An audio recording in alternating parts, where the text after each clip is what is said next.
今日咧想介紹一下咧幾種用 AI 去修圖、生圖同埋修圖嘅方法。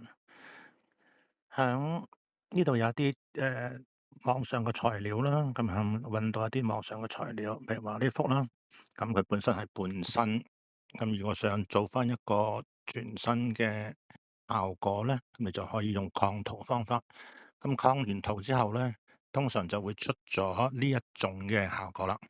咁本身我係用 vivo 手機裏邊內置一個擴圖功能，咁佢有一個缺點咧，就係、通常佢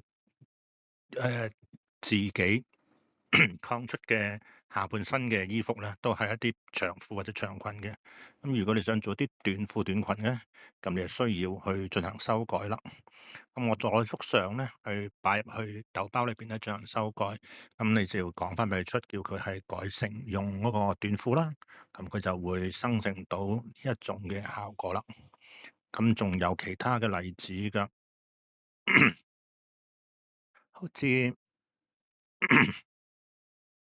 原本幅圖係咁樣啦，本身啦，咁跟住去用 vivo 嘅擴圖，就變成為呢一種效果啦。咁佢係變後係長褲嘅。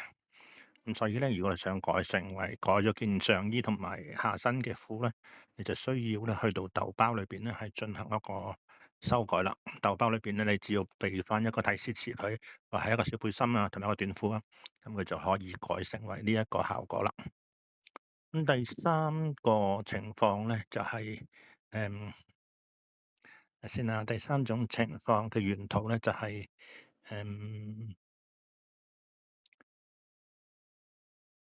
呢幅啦，呢幅係先啦，應該係呢幅。呢個幅係原圖嚟嘅，咁佢係由一啲影片裏邊咧截圖出嚟嘅，咁所以原圖你見到佢係比較模糊少少嘅。